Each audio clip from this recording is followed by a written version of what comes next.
Gelagat janggal Yosef sebelum jadi tersangka kasus Subang diungkap Yoris, tega kambing hitamkan anak.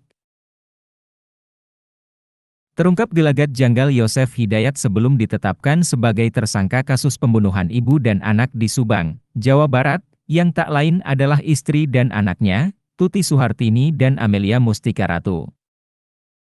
Gelagat janggal Yosef diungkap sang anak, Yoris Raja Amanullah yang juga anak dan kakak korban. Melalui kuasa hukumnya, Leni Anggraini, Yoris mengaku syok begitu mengetahui kalau sang ayah, Yosef Hidayat ditetapkan sebagai tersangka pembunuh ibu dan adiknya.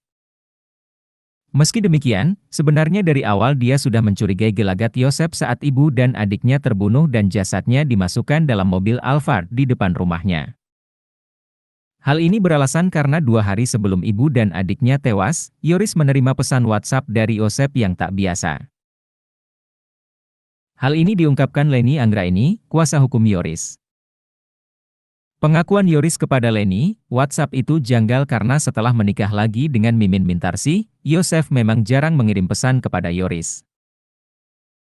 Jangankan chat, kata Leni Anggraini, Yosef juga jarang pulang ke rumah Tuti di Dusun Ciseuti, Kecamatan Jalan Cagak, Kabupaten Subang. Tidak pernah pulang. Sekali-kali aja ada Papah MAH tiap malam juga di sana, kata Leni menirukan ucapan Yoris.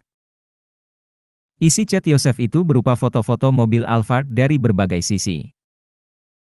Kenapa Papah ngirim foto Yoris sama Bu Tuti di dalam mobil Alphard?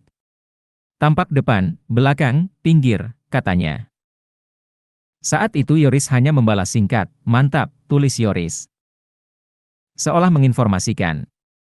Kita punya mobil ngapain motoin mobil padahal gak ada niatan jual mobil, kata Leni.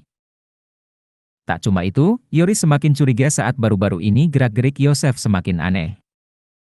Sebab secara mendadak Yosef jadi sering membahas Tuti dan Amalia.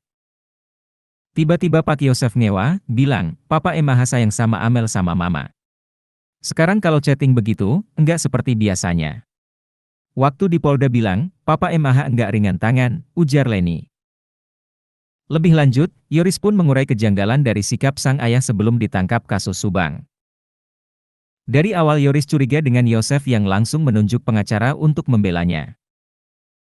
Kala itu Yosef sempat memberontak saat disuruh tanda tangan surat kuasa pengacara. Dari awal papanya udah menunjuk pengacara, terus Yoris dikejar untuk tanda tangan kuasa. Kata Yoris kenapa pakai pengacara kalau enggak salah, pungkas Leni. Keanehan selanjutnya adalah Yoris yang merasa terpojokkan saat dipaksa mengambil barang bukti di TKP oleh ayahnya. Yoris disuruh ambil mobil Yaris, itu kan ada di TKP. Kalau dalam tindak pidana apa yang ada di TKP kan tidak boleh diambil, imbuh Leni. Kayak ada indikasi Yoris dijadiin kambing hitam. Disuruh ambil helm. Yoris itu diberitakan di mana-mana, katanya Yoris sama Yanti seolah-olah terlibat, sambungnya. Kini, Yoris tahu bahwa keanehan Yosef karena keterlibatannya dalam kasus Subang sengaja ingin ditutupi.